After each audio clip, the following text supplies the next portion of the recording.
After some discussion with practically everybody, the second half of this was released.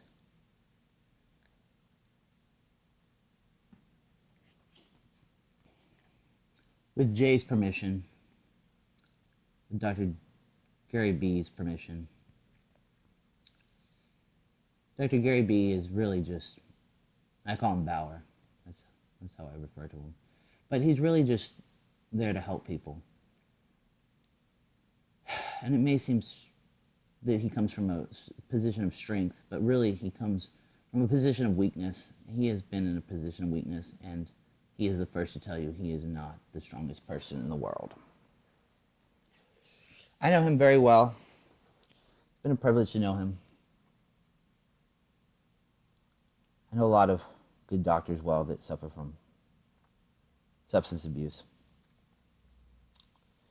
But even more people suffer from it that are not doctors, that have never gone through this, who are not nurses, who are not famous. And let me go ahead and release the rest of this tape.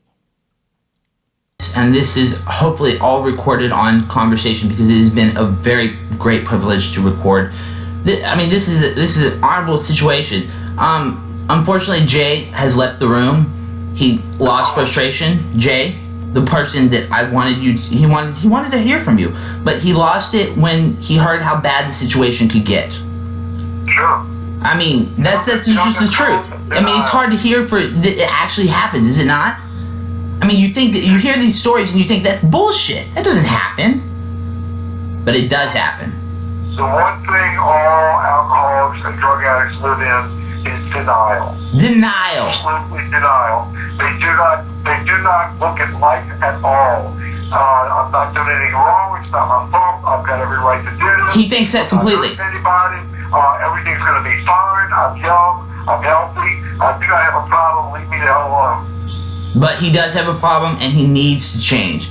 But he sees it, but at the same time he doesn't want to change it. He does, but he doesn't. You see what I'm saying, Bauer? Kind of like you. One of the concepts is fear, because he started doing all these drugs and alcohol because he feared life. And if he gives up the drugs and alcohol, he's afraid he can't face life. Oh, he's definitely afraid that. That's what therapy's about. Therapy's about that? Therapy is to show you how to face life and how to live life. So you think with therapy he can be fine? Because you know I'm going to take him to therapy. I'm going to take him to the doctor tomorrow. And you know I'm going to help as much people as I can. You know that, Bauer. You know I'm a good, cold, kind soul. And you know that I'm going to fight till the death at fighting this disease. Sure.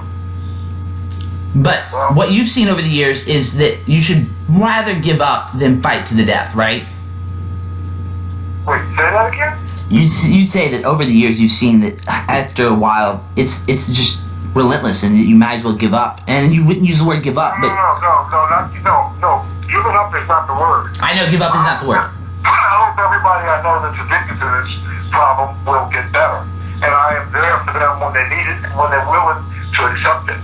But if they are not willing to accept what I've got to give, I've got to go try to help somebody else. But that doesn't mean I give up on them.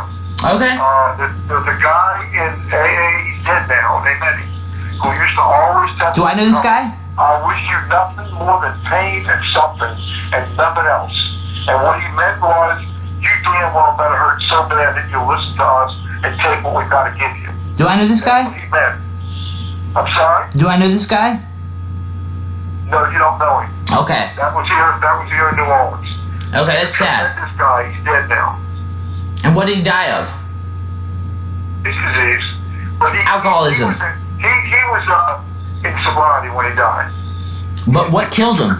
What killed him? This guy used to share that he's been stabbed, shot, run over, addicted to drugs, addicted to alcohol. He's been through a lot. And he lived probably, I guess, up to about maybe 60. That's pretty long for somebody who's been addicted to alcohol. And Because he was in long-term recovery. so what made him qualify for long-term recovery?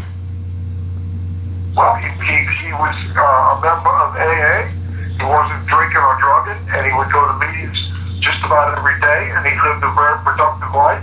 And when he died, he had a huge amount of friends there who all were indebted to his services. Mm-hmm. Well, Bauer, I thank you for everything, and this will be the last confrontation you have to take without verifying it beforehand, because I know this was difficult, and I thank you for helping everybody out there who appreciates it. Bauer, I'm going to end the recording with you now, and I'm going to hope it takes it takes place, because you have done a lot of help.